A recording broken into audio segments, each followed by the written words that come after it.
vereerd om u allen hier bij ons te hebben.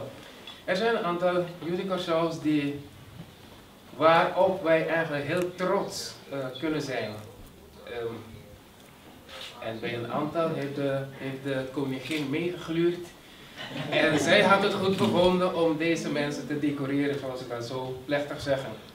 En wat kunnen wij dan nog doen dan ook laten zien van onze kant als de regering van Curaçao dat wij ook trots op jullie zijn. Zeg dan niet bij uzelf, mijn kracht en de sterkte van mijn hand heeft mij dit vermogen verworven.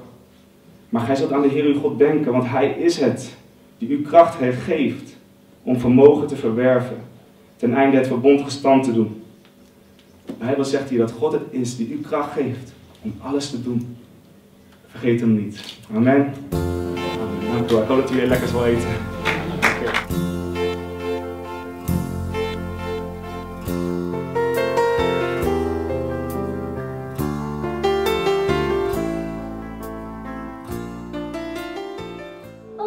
Pensando arriba torre comenzándonos a compartir tanto recuerdo los dos no porque estamos más feliz. Ik wil wat vertellen over de genomineerden voor het Appeltje van Oranje, maar om dat te doen moet ik u eerst toch een paar woorden over het Oranje Fonds en over wat nou dat Appeltje van Oranje is vertellen. Allereerst, het Oranje Fonds, daar ben ik de directeur van, is eigenlijk gewoon een huwelijkscadeau.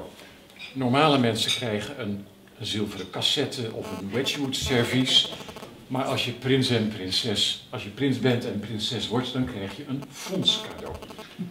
En van dat huwelijkscadeau, zeg maar, die zilveren cassette, ben ik de directeur samen.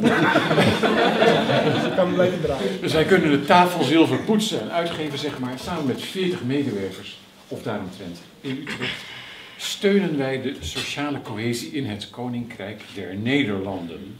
En nergens anders, want er komen de mensen naar je toe die zeggen, maar in Oppervolta is toch ook heel veel sociale nood? Ik zeg, ja, inderdaad, daar zijn andere clubs voor. Wij zorgen voor het Koninkrijk der Nederlanden. Meneer Osepa en mevrouw Osepa Cecilia, hartelijk bedanken voor deze uitnodiging en ook deze eer. Want toen ik de uitnodiging kreeg, voelde ik me extra vereerd. Ik dacht, wauw, nu gaat iedereen op Curaçao het weten. Ja. En ik wil ook gebruik maken van de gelegenheid om al mijn kennissen en vrienden, misschien zitten er mensen hier tussen die ik niet ken, maar jullie ook hartelijk bedankt voor deze eer. En ik heb de werkzaamheden die ik door de jaren heen heb verricht, heb ik het niet gedaan voor een lintje. Want ik heb altijd een positieve vibe ontvangen van mijn omgeving. En het gevoel gekregen dat het goed is. Roos, je doet je best, maar ga gewoon door. Ik bedank toch iedereen aanwezigheid vandaag. Het is heel erg leuk voor mij. Mijn broer heeft jaren op het telehuis gewerkt. Maar ja, hij heeft me nooit uitgenodigd, omdat hij weet dat ik veel meer dan hem zou vertellen. Maar het is al meer dan 47 jaar dat ik in Nederland woon en ik ben al die jaren nog bezig, blijf bezig met alles. En dat als ik zeg, iedereen kan wat doen, een ander helpen en het is heel belangrijk. Niet alleen aan jezelf denken en ook aan je medemensen. En waar dan ook, waar ter wereld, het is heel belangrijk. Ik ben er zeer ontroerd door dat ik dus hier mag zijn. Ik dank jullie heel hartelijk. Ik vind het ontzettend fijn om jullie allemaal hier te zien.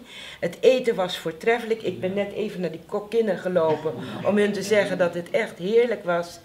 En ik zal hier nog lang aan denken. Ik vind het echt geweldig. En heel, heel hartelijk dank.